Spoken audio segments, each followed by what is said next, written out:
잔당의 반격이 시작됐다라고 표현했는데 제가 그걸 보여주는 사건 중에 하나가 또 안경환 교수 42년 전 가정보험 판결문 사건이에요.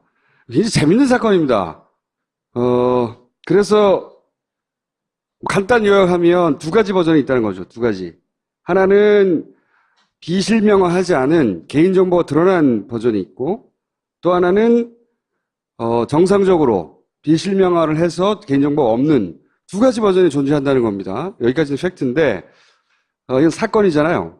사건을 추적하고 프로파일링을 하고 전문가가 있어야 되지 않겠냐. 뭐 아는 게 있을지는 모르겠습니다만 표창원 의원님 모시겠습니다.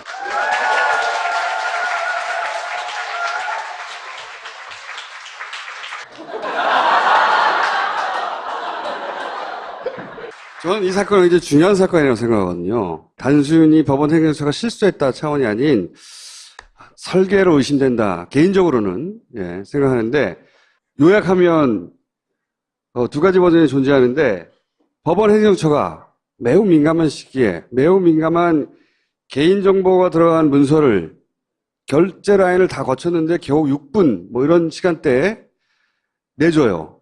통상보다 엄청 빨라. 이것도 이상하죠. 근데 그 첫 번째 버전은 신상정보를 가리지 않았어요. 이건 더 이상한 거예요. 법원은 이미 그 전산한 자료들을 이미 신상정보를 가리고 처리를 해놨어요. 예. 근데 가리지 않은 걸 줬다는 것도 이상하고, 그럼 좋아. 실수라고 치면 20분 후에는 가린 걸 또 줘. 왜 두 가지 버전을 보냈냐? 인터뷰에 의하면 너무 급해서 그랬다는 거야. 20분만 처리하면 될 걸 뭘 이렇게 급하게 보내냐. 빨리 이상하죠? 주고 싶었네. 예. 네. 더더더 이상한 거는 이 받았다는 사람은 언론에 제공했다는 사람이 없어요. 근데 언론은 정보가 가려지지 않는 걸 보도해. 이 모든 게 하루 만에 이루어집니다. 굉장히 이상하죠? 근데 그 언론이 그렇게 받아서, 그러니까 이 법원 행정처가 내준 거로부터 대략 2시간 후에 방송을 하는데 보면 재연도 돼 있어요. 뉴스 안에. 그리고 법률 검토를 했다 싶은 대목들이 있어요, 보면. 이 자료를 법원으로부터 서로 국회의원을 거쳐서 받았다고 하더라도 그 짧은 시간 내에 변호사 검토를 하고 재연 프로그램을 만든 다음에 뉴스 꼭지를 따가지고 보도한다는 건 불가능한 거거든요. 이 모든 게 다 하루 만에 이루어졌다. 그래서 저희가 프로파일러를 부른 겁니다. 자, 어떻게 생각하십니까? 네.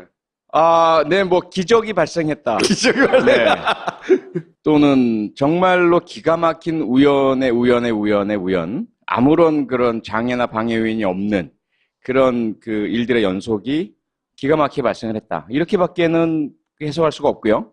네. 그렇지 않다면 사전에 이미 이 문서 판결문의 존재를 알고 있던 누군가가 네, 준비를 하도록 다 해두고 그리고 국회 법사위 위원이 요청을 하자마자 바로 이미 준비됐던 것을 보내는 시간, 그게 거의 한 8분 정도면 다 되기 때문에요. 6분, 8분이라고. 네. 주광덕, 권성동 두 분에게. 두 분 중에 한 분이겠죠. 네. 그리고 말씀하신 것처럼 사실 TV조선에 보도된 내용은 그 상대방 여성분의 신상을 알고 있는 그런 그 이미 개인정보가 모두 보여진 그런 그 판결문이었고요. 결정문이죠. 그리고 그러한 부분들을 포함해서 대역 배우들 모두 포함해서 그 재연을 만들 수 있는 부분도 이미 다 알고 있는 상태에서 기획이 있어야만 가능한 부분이고. 그러니까 이게 법원에서 나오기 전에 내용을 알고 있지 않으면 어떻게 2시간 만에 하냐 이거죠.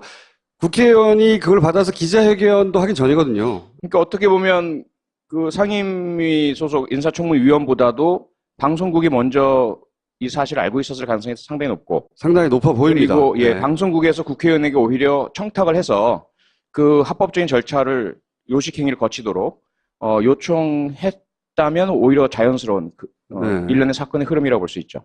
혹은 누군가가 이걸 사전에 알고 있는 사람이 있어서 법원 행정처에도 요청이 갈 거니 빨리 처리해 주라고 하고. 그렇죠. 야, 지금 국회의원에게도 그걸 합법적으로 취득하는 절차적으로 밟아두라고 하고.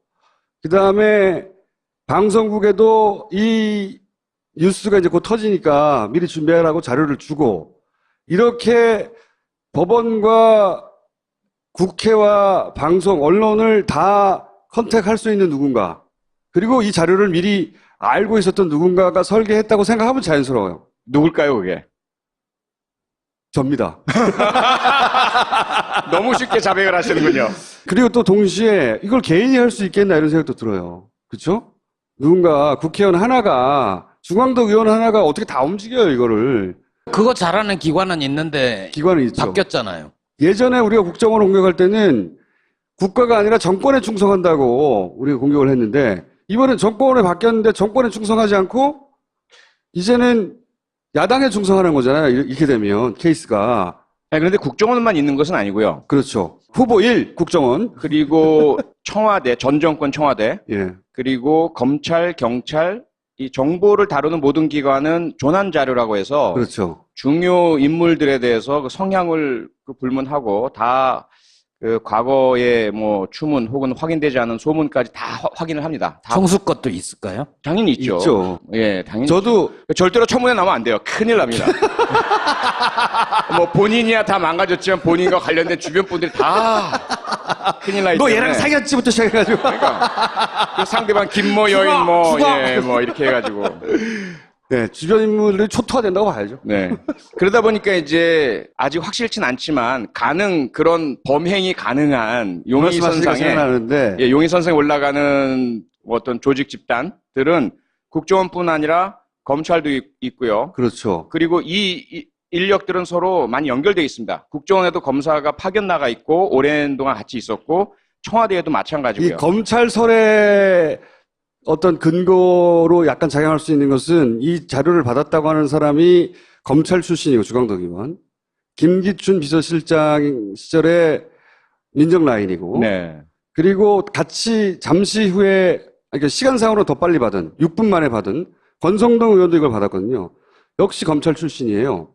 그리고 또 이거 이어서 공격하는 게 그 민정수석 조국이잖아요. 이게 검찰 개혁과 관련해서 반발하는 세력이 있어서 그렇을까 하는 시나리오 2가 또 존재할 수 있죠. 이게 수사가 이루어진다면 네. 밝혀지겠지만 수사는 이루어질 수 없을 것 같고요. 왜 수사는 이루어지지 않을까요? 우선은 이게 위법성 조각 사유라고 해서 네. 기본적으로 국회에서 국회의원이 행한 그 절차들은 모두 합법의 우산 아래 들어가거든요. 네. 그래서 그 부분은 수사 대상이 아니죠. 첫 번째 그렇고. 네. 두 그 번째 전에 네. 흘러나왔다면. 그러니까 우리 가정이지 입증할 수 있겠느냐 이런. 예, 수사에 착수할 수 있는 그런 혐의는 포착할 수 없는 거죠. 단서나 증거가 있어야 될 텐데. 그럼 언론에 준 것도 이건 언론 탄압의 프레임으로 아마 재반격할 거거든요. 그렇죠. 언론도 그 공익 목적이라는 언론의 특성 때문에 대부분 그런 위법성 조각을 인정받습니다. 그러니까 이거 제보자가 있었다. 이렇게 문서를 건네준 사람이 있었다고 하더라도 제보자를 보호하기 위해서 말할 수 없다. 이렇게 나올 것이고. 그렇죠.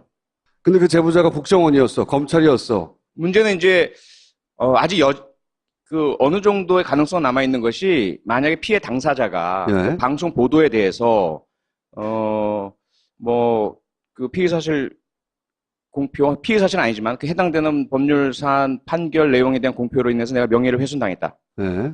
그리고 또 민사적으로 어떤 피해를 입었다라는 이유로 소송을 제기한다면 아마도 방송국에서는 그러한 방송 행위의 공익성을 입증하기 위해서 문서 입수 경위에 대해서 밝혀야 되지 않을까. 그럴 가능성은 낮죠. 예, 소송에 그렇죠. 대한 그 책임을 지게 되고 뭐 그런 선택을 할 수도 있겠죠. 그래서 결국 나오진 않을 가능성이 높습니다.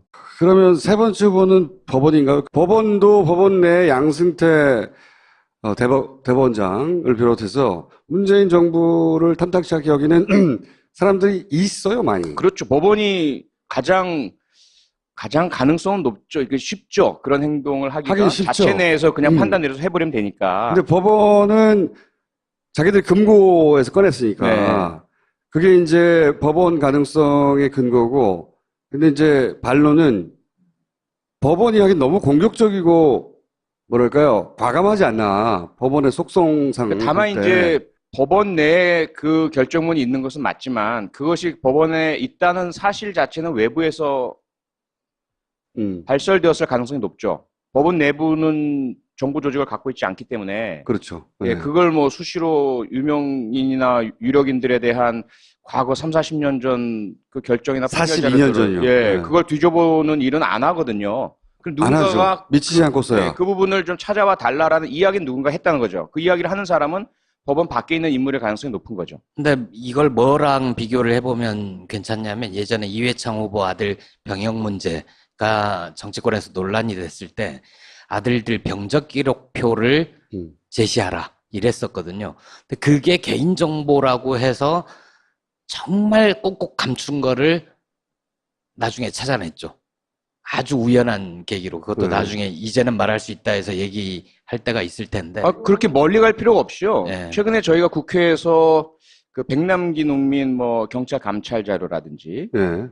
또는 그 뭐 수사 관련된 자료라든지 개인정보라고 안 주잖아요. 안 줘요. 네. 개인정보 혹은 수사 중 또는 뭐 소송 대상이기 때문에 안 준다. 근데 사실은 그 국회에서의 감정 및 뭐 증언 등에 관한 법률에 보면 그런 사유는 국회 요청 제출 기피 사유가 아니에요. 국가안보라든지 기밀이 아닌 한 제출하도록 되어 있는데도 불구하고 안 줍니다. 그 부처가 자체 판단해서 안 주는 게 엄청 많거든요. 엄청나게 많아요. 예. 그렇게 특히 해서 야당한테는 더 안 줘요. 더더군다나 이런 43년 전에 그 이 인사청문 대상인 후보자뿐만 아니라 그 상대방인 민간인 여성의 개인 신상 정보가 담겨 있고 상당히 아주 좀 은밀한 사적인 내용이잖아요. 그 그렇죠. 혼인과 관련된 그런 내용들이 또 개인 신상 정보, 주민등록번호, 본적 주소 다 있는 내용, 실명이 있는 내용을 8분 만에 넘겨준다? 네. 제가 1년 동안 국회의원 생활하면서 그런 기적은 전 만나본 적이 없습니다. 자료 하나 받으려면 얼마나 힘든데요. 그리고 결국은 안 줘요. 결국은 국회의원이 이게 무슨 국회의원이 무슨 권한이 있어? 라는 것을 1년 내내 느꼈었거든요.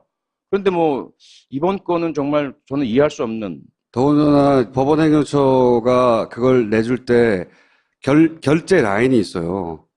이거 왔는데 어떡하죠? 위에 물어보고. 세 단계가 있어요. 그러면 민감하면 민감할수록, 야, 그건 내주지 말았는지. 왜냐면 안 내줘도 처벌 규정이 없어요. 이게 경고만 하게 돼 있지, 각 부처의 독립성 때문에 국회에 내달라고 해서 안 내주면 처벌, 이게 없어요. 근데 이렇게 민감한 걸 이렇게 신속하게 내주는 거는 전례가 없다. 저도 많은 국회의원한테 물어봤던데, 야당 시절에 오래 겪어본. 제일 빨리 받아본 거는 아주 단순한 개인시장 정보인데도 불구하고 하루 만에 받은 게, 다음날 네. 받은 게 제일 빨리 받았다고 하더라고요. 하루 만에 온 건 엄청나게 빨리 오는 거죠. 단순한 거였다고 그러더라고요, 한 장짜리. 근데 이거를 6분 만에 보냈다. 이거는 말이 안 되는 겁니다. 도저히. 그것도 아마 그것도 야당이잖아, 야당. 야당은 잘 안 주거든, 원래. 아직 여당으로 생각하나 보죠. 대법원 예규에도 그런 개인 신상 정보는 어떤 경우에라도 가리고 제거한 상태에서 보내주도록 되어 있거든요. 그 자체 얘기도 어긴 거예요. 절차도 어긴 거고.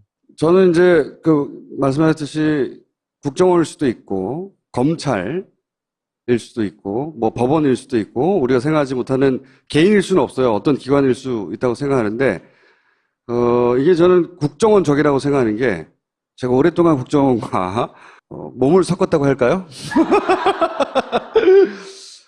반쯤 영혼을 섞어본 결과, 국정원의 그 기획의 특징은 1단계에서 안 끝난다는 거예요.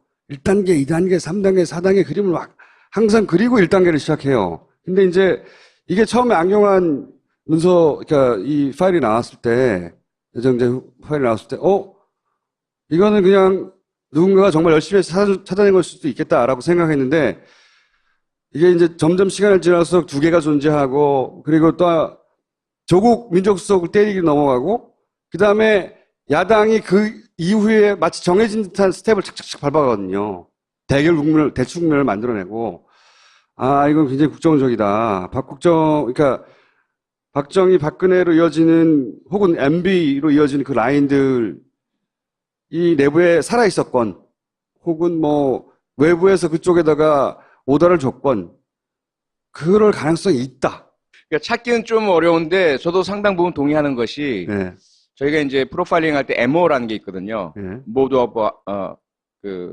모두스 오페란디, 모드 오브 오퍼레이션이라고 그래서 범행 수법 같은 경우죠. 근데 최동욱 전 검찰총장 사건 기억을 하시죠? 예, 예. 그 당시에 최동욱 전 총장의 그런 그 혼외자 의혹과 관련된 예. 원래 개인정보보호법에 의해서 공개될 수 없는, 제공될 수 없는 그런 자료들이 불법적으로 제공이 됐잖아요. 예. 그 과정과 대단히 흡사합니다. 이번에 일어난 그렇죠. 일들이. 그들이 하는 것이 그래요. 그 권한을 가진 기관에 요청을 하는 거죠. 그런 자료가 있는지 확인하고 요청하고 제공하라고 하고 그러한 제공에 따르는 필요한 절차적 요건들은 갖추게 하고 겉으로는 합법의 틀을 쓰는 거죠. 합법의 틀을 쓰는데 그 무리가 뒤따르고 결국은 어떤 규칙은 어기게 되어 있어요. 그리고 그렇죠. 그러한 부분들을 감당하는 누군가 희생양이 꼭 있게 마련이고 네. 뭐 그런 유사한 일들이 이번에도 또 일어난 것은 분명한데 그렇다고 해서 국정원이라고 단정은 제가 한 적은 전혀 없습니다. 네, 다른 관점에서 확실하게 합니다. 네, 기록을 다른 해요. 관점에서 한번 보면 국정원은 그닥 이해관계나 동기가 없을 수 있어요. 안경환 법무장관을 날리면서 동시에 조국 민정수석도 라고 생각했던 그룹은 오히려 검찰 쪽에 가깝죠. 검찰이나 그렇게 그 관점에서 보자면. 대법원 뭐 이런 쪽이 더 가까울 수 있죠. 그 관점에서 보면 그런데 검찰은 이렇게까지 공작적이지는 않아요. 원포인트로 때릴 수는 있어도 뭘 흘려서. 그래서 저는 이제 물증은 없지만 제가 겪어본 바로는 매우 국정원적이다. 그러니까 한 3, 4일 전쯤에 이런 그림을 그린 거죠. 쫙. 국정원에 파견 갔던 검사들의 작품? 그러니까 사실은 그게 뭐 그 기관은 아닌 것 같고요. 기관 내 의사결정은 분명히 아니죠. 기관 단위의 의사결정 아니겠죠. 기관 예. 내에 있는 기관 내에 있는 일부 세력. 예, 그 어떤 정권 교체에 반대하는 생각을 가졌다든가, 혹은 검찰 개혁이나 전반적인 개혁에 대해서 동의하지 않는다든가, 혹은 그런 그 법무부 장관의 비검찰 인사가 오는 것을 반대하는 어떤 누군가와 연결되어 있고 이익을 공유하는 누군가. 이렇게 되었을 경우에는 그 수법은 국정원적이지만 그래서 국정원의 기법과 숙련도를 가지고 있긴 하지만 그게 국정원 내부의 공식적인 라인이 공식적인 아니라. 라인은 아니고 네. 예, 그런 부분들이 가지고 있는 정보를 뭐 몇몇 사람들이 공유하면서 모의를 하고 공작을 해서 실행한 것. 이런 형태라면 사실 밝혀내기 대단히 어렵습니다. 공식적인 그 의사결정 라인이 아니기 때문에. 근데 그렇게 생각하면 이해가 안 간다는 게 한 가지 있습니다. 뭐냐면 법원에서는 두 가지 버전을 내보냈다고 하는 거거든요. 네. 근데 저는 이게 믿기지가 않아요, 사실은. 잘. 법원은 전문가예요, 전문가. 그리고 거기 법원에는 명백한 규정이 이미 있어요. 아무리 급해도 20분 때문에 이 정보를 가리지 않고 준다는 건 이해 안 가거든요, 도저히. 그래서 법원에서 나간 건 오히려 한 가지 버전밖에 없지 않을까라고 저는 생각하는데, 그러면 법원 행정처가 억울하니까 항의해야 되는데 왜 뒤집어 썼을까? 이 대목이 저는 이해가 안 가는데, 어쨌든 전체 학구에서 냄새가 많이 난다. 정윤회 문건 사건하고 비교하는데, 정윤회 문건 사건 때 유출 자체를 가지고 문제 삼았잖아요. 그래서 왜 네. 유출 자체를 문제 삼냐고 하는데, 이건 전혀 다른 거예요. 이 유출된 문서에 있는 사건은 다 일단락 된 거예요. 재판이 나와서. 거기 파헤칠 내용이 아무것도 없어요. 그런데 정윤회 문건은 그 문건의 내용이 파헤칠 내용이었단 말이죠. 수사하고. 근데 이걸 프레임을 틀어버린 거예요. 그거 완전히 다른 사건이에요. 어쨌거나. 그래서 조국 민정수석은 나간답니까? 조금 전까지 나온 기사를 보면 우선 그 4당 간의 원내대표 협의가 있었던 것 같아요. 네. 협의가 있었고 그 전에도 사실 다들 이 상태를 부담스러워 했거든요. 자유한국당도 반대를 위한 반대만 하고 목리 부리고 국회 파행으로 몰고 가고 이러한 모습이 점점 지지자들로부터 외면받고 있다는 사실을 알고 있으면서 언젠가는 그리고 빨리 가급적이면 이 상황을 벗어나고 싶어 하고 있었거든요. 명분이 주어지기를.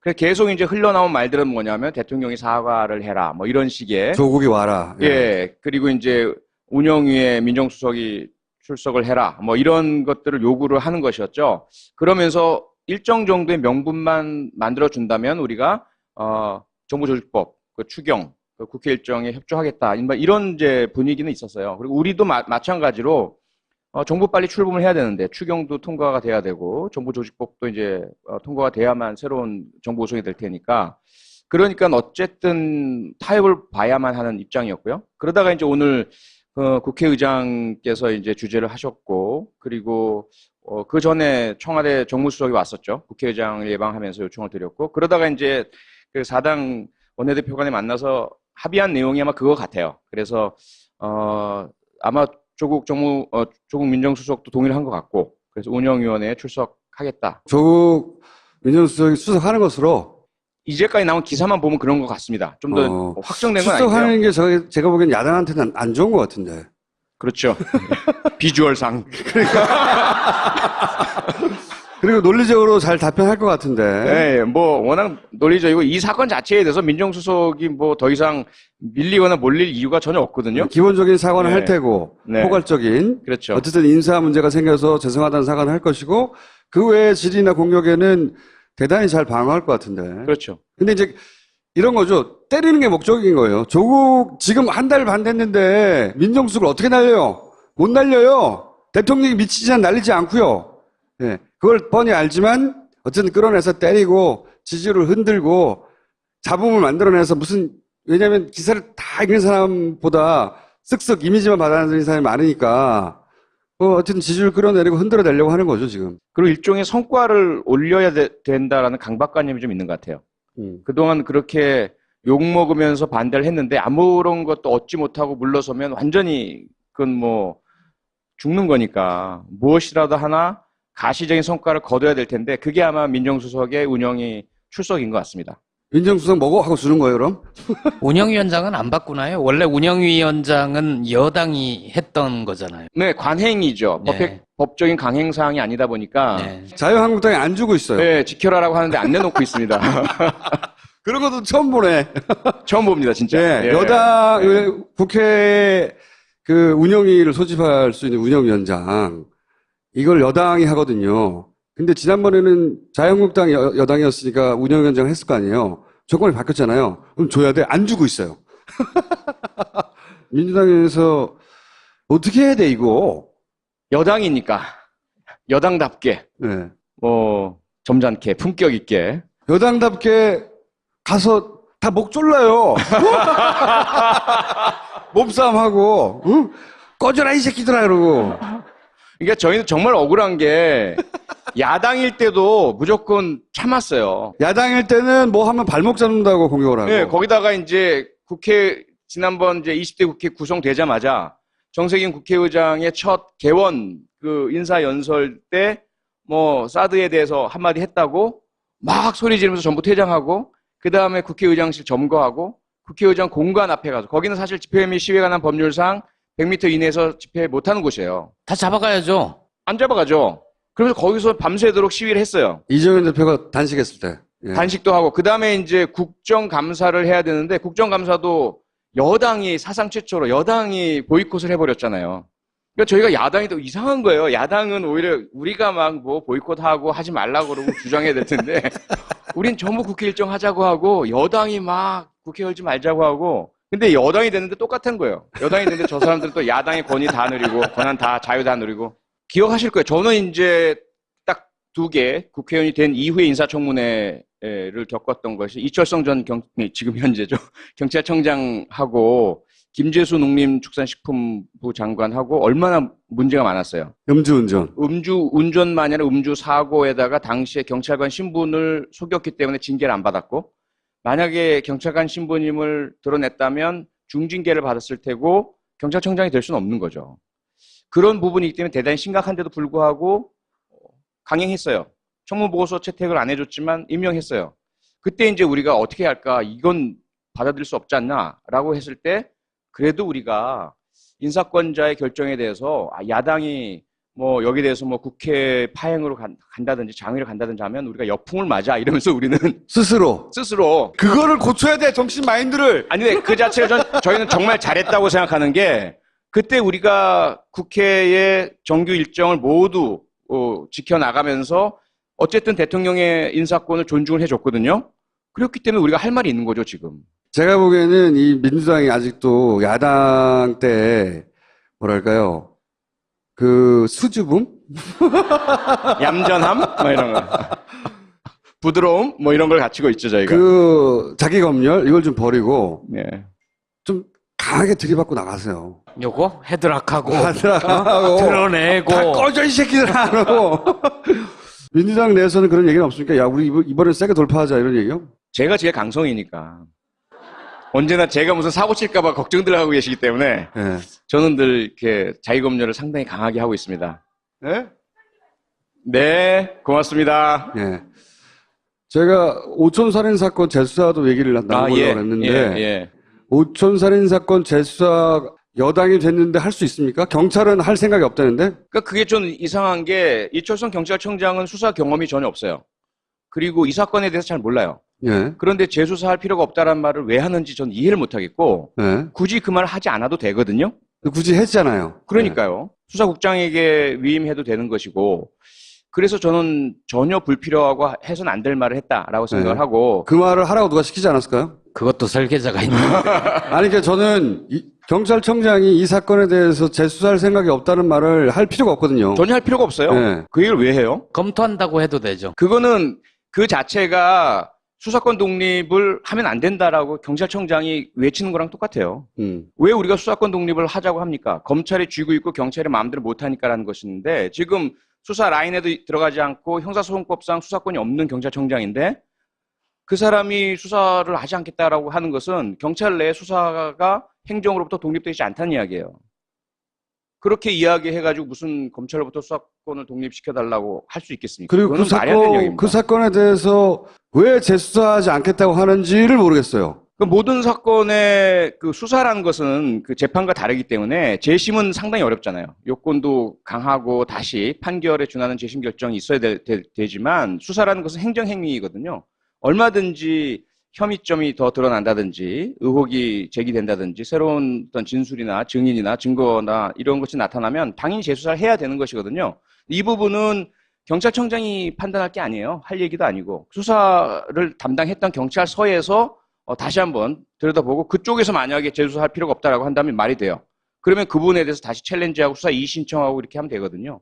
그런데 그것을 아예 수사 실무 담당 부서에서는 말도 못하게 위에서 재수사 없다라고 해버리니 그러니까요. 일선 실무에서 형사들은 말도 못하는 거죠. 이거는 있어서는 안 될 일입니다. 그래서 어떻게 됩니까? 그래서 일단 저희가 안전행정위원회에서 일단 문제 삼아야 되겠죠. 문제 삼고 비판하고 재수사의 필요성을 강조하고 그리고 그 뒤에 어떻게 되는지 지켜봐야 되겠죠. 문재인 정부하에 경찰청장이 안 하겠다잖아요. 근데 백남기 유족한테 사과도 안 한다고 했다가 사과를 했잖아요. 네. 그런 식으로 또 바뀔 수 있는 거 아닌가요? 당연히 바뀔 수 있고요. 문제는 경찰이 안 해도 검찰이 할 수가 있고 사실 박영수 특검이 이 사건을 수사를 하던 중이었어요. 그런데 워낙 본줄기가 아니다 보니까 그렇죠. 이 사건에 집중을 못하고 시간도 없고 그때. 네, 시간도 없고 해서 사실 그냥 중단이 된 상태이고 만약에 경찰이 안 한다고 한다면 만약에 또 그 문제가 제기가 되고 필요성이 강조가 되면 검찰이 재수사를 할 수도 있습니다. 그러면 더 경찰은 곤란한 위치가 될 것입니다. 알겠습니다. 오늘 나오셨는데 혹시 못하고 하신 얘기 있습니까? 최선을 다해 열심히 잘하겠습니다. 고맙습니다.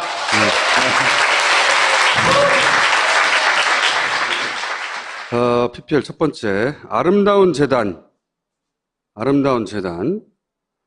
공익 제보자들의 재단이네요. 공익 제보자들 아시죠? 노승일 씨처럼. 직장 내 따돌림, 공익 제보를 하고 나서는 해고, 기밀누설죄, 명예훼손, 무고죄, 손해배상 청구, 각종 소송과 싸워야 한다. 영웅이 되고자 한 적은 없지만 이런 부당한 보복을 당해야 할 그런 사람들은 아니잖아요. 그래서 공익 제보자를 지원한 어쩌다 슈퍼맨, 이런 부당한 보복이랑 싸우다 보면 결국 어쩌다 슈퍼맨이 된대요. 이분들이. 어쩌다 슈퍼맨 캠페인을 시작합니다. 아름다운 재단의 시민사회 지지 캠페인 어쩌다 슈퍼맨에 참여해 주시기 바랍니다. 올리덴탈 체크 가글이요? 여러 번 했죠. 30초 가글 후 뱉어내면 찌꺼기를 육안으로 확인할 수 있답니다. 입냄새, 충치, 잇몸 질환 등 예방 효과가 커서 식약처에서 허가 획득한 올리덴탈 체크 가글. 양치질만으로 부족한 분들은 한번 써보시고요. 딴지마켓에서 한 병을 추가로 증정하는 이벤트를 진행하고 있답니다. 구매 적기라고 합니다. 자, 보낭칠 이노큐. 어떤 분들은 끈질기게 잠과 싸워야 합니다. 쏟아지는 졸음을 참는 게 아니라 밤을 지새우고 싶지 않은 싸움. 예. 항상 새벽 4시에 일어났다고 하는 각하가 부러울 때가 있습니다. 보낭칠 은옥큐를 드셔보세요.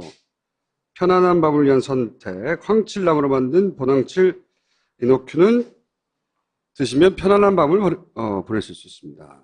딴지마켓에서 만나보세요. 다음은 책입니다. 태무진 투더 칸이란 책인데요. 2011년 당시 딴지일보 최고 조회수를 기록한 연재물이랍니다. 이름 보시면 알겠지만 징기스칸의 일대기를 다룬 책이고요. 악마적 필력의 소유자 전 딴지일보 부편집장 필독 썼다는 게 아니군요. 홍대선 작가의 책 태무진 투더 칸이 나왔습니다. 전국 서점, 온라인 서점, 그리고 딴지마켓에서 만나보실 수 있습니다. 20분만 처리하면 될 걸 뭘 이렇게 급하게 보내냐. 빨리 이상하죠? 주고 싶었네. 네. 네. 더더더 이상한 거는 이 받았다는 사람은 언론에 제공했다는 사람이 없어요. 근데 언론은 정보가 가려지지 않는 걸 보도해. 이 모든 게 하루 만에 이루어집니다. 굉장히 이상하죠? 근데 그 언론이 그렇게 받아서, 그러니까 이 법원행정처가 내준 거로부터 대략 2시간 후에 방송을 하는데 보면 재연도 돼 있어요. 뉴스 안에. 그리고 법률 검토를 했다 싶은 대목들이 있어요, 보면. 이 자료를 법원으로부터 서로 국회의원을 거쳐서 받았다고 하더라도 그 짧은 시간 내에 변호사 검토를 하고 재연 프로그램을 만든 다음에 뉴스 꼭지를 따가지고 보도한다는 건 불가능한 거거든요. 이 모든 게 다 하루 만에 이루어졌다. 그래서 저희가 프로파일러를 부른 겁니다. 자, 어떻게 생각하십니까? 네. 네, 뭐 기적이 발생했다. 기적이 네. 또는 정말로 기가 막힌 우연의 우연. 아무런 그런 장애나 방해 요인이 없는 그런 그 일들의 연속이 기가 막히게 발생을 했다. 이렇게밖에는 해석할 수가 없고요. 네. 그렇지 않다면 사전에 예, 이미 이 문서 판결문의 존재를 알고 있던 누군가가 네, 준비를 하도록 다 해두고 그리고 국회 법사위 네. 위원이 요청을 하자마자 네. 바로 이미 준비됐던 것을 보내는 시간 그게 거의 한 8분 정도면 다 되기 때문에요. 6분, 8분이라고. 네, 네. 주광덕, 권성동 두 분에게. 두 분 중에 한 분이겠죠. 네. 그리고 말씀하신 것처럼 사실 TV조선에 보도된 내용은 그 상대방 여성분의 신상을 알고 있는 네. 그런 그 이미 개인정보가 모두 이렇게 되면 케이스가. 네, 그런데 국정원만 있는 것은 아니고요. 그렇죠. 후보 1 국정원. 그리고 청와대, 전 정권 청와대. 예. 그리고 검찰, 경찰, 이 정보를 다루는 모든 기관은 조난 자료라고 해서. 그렇죠. 중요 인물들에 대해서 그 성향을 불문하고 다 그 과거의 뭐 추문 혹은 확인되지 않은 소문까지 다 확인을 합니다. 다 총수 것도 있을까요? 당연히 있죠. 있죠. 예, 당연히. 저도 절대로 청문회 나오면 안 돼요. 큰일 납니다. 뭐 본인이야 다 망가졌지만 본인과 관련된 주변 분들이 다 큰일 나기 때문에. 너 얘랑 사귀었지부터 시작해가지고. 그러니까 그 상대방 김모 여인 예, 뭐 이렇게 해가지고. 네, 주변 인물들이 초토화된다고 봐야죠. 네. 그러다 보니까 이제 아직 확실치는 않지만 그런 범행이 가능한 용의선상에 예, 용의선상에 올라가는 어떤 조직 집단들은 국정원뿐 아니라 검찰도 있고요. 그렇죠. 그리고 이 인력들은 서로 많이 연결되어 있습니다. 국정원에도 검사가 파견 나가 있고 오랜 동안 같이 있었고 청와대에도 마찬가지고요. 이 검찰설의 어떤 근거로 약간 작용할 수 있는 것은 이 자료를 받았다고 하는 사람이 검찰 출신이고 주광덕 의원, 김기춘 비서실장 시절에 민정 라인이고, 네. 그리고 같이 잠시 후에 그러니까 시간상으로 더 빨리 받은 6분 만에 받은 권성동 의원도 이걸 받았거든요. 역시 검찰 출신이에요. 그리고 또 이거 이어서 공격하는 게 그 민정수석 조국이잖아요. 이게 검찰 개혁과 관련해서 반발하는 세력이 있어서 그렇을까 하는 시나리오 2. 또 존재할 수 있죠. 이게 수사가 이루어진다면 예. 밝혀지겠지만 수사는 이루어질 수 없을 것 같고요. 왜 수사는 이루어지지 않을까요? 우선은 이 위법성 조각 사유라고 해서 예. 기본적으로 국회에서 국회의원이 행한 그 절차들은 모두 합법의 우산 아래 들어가거든요. 예. 그래서 그 부분은 수사 대상이 아니죠.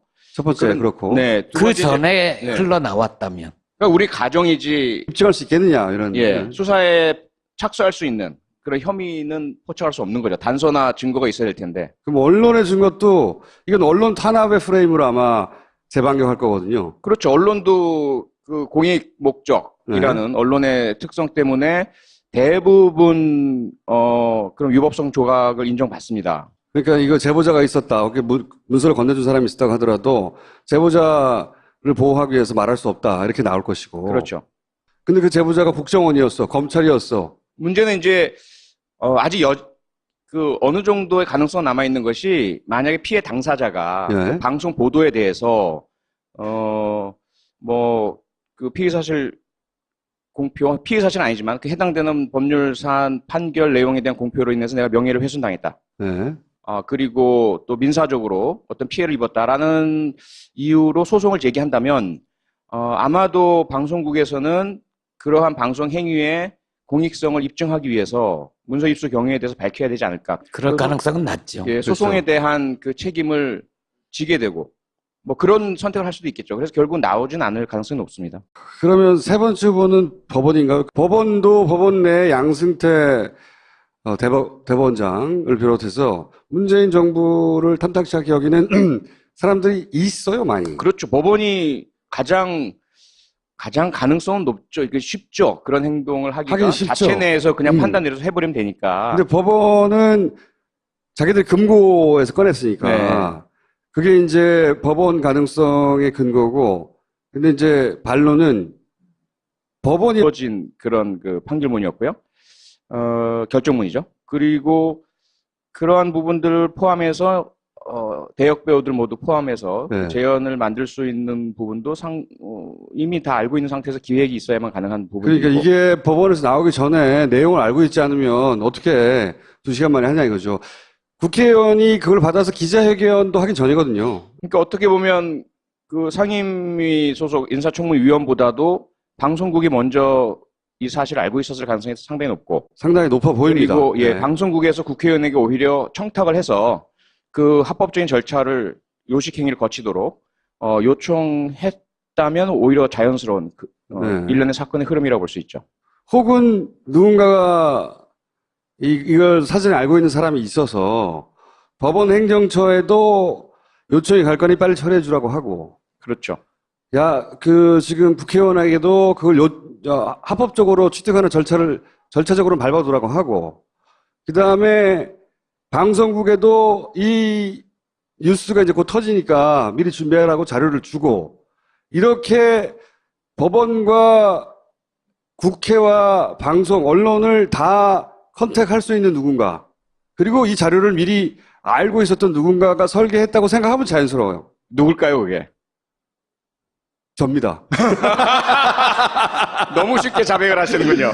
그리고 또 동시에 이걸 개인이 할 수 있겠나 이런 생각도 들어요. 그렇죠? 누군가 국회의원 하나가, 중앙도 의원 하나가 어떻게 다 움직여요, 이거를.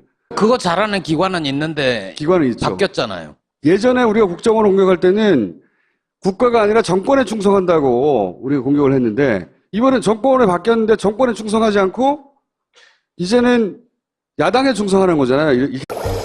잔당의 반격이 시작됐다라고 표현했는데, 제가 그걸 보여주는 사건 중에 하나가 또 안경환 교수 42년 전 가정보험 판결문 사건이에요. 굉장히 재밌는 사건입니다. 그래서 간단 요약하면 두 가지 버전이 있다는 거죠. 두 가지. 하나는 비실명화하지 않은 개인정보가 드러난 버전이 있고, 또 하나는 정상적으로 비실명화를 해서 개인정보가 없는 두 가지 버전이 존재한다는 겁니다. 여기까지는 팩트인데, 이건 사건이잖아요. 사건을 추적하고 프로파일링을 하고 전문가가 있어야 되지 않겠냐. 뭐 아는 게 있을지는 모르겠습니다만. 표창원 의원님 모시겠습니다.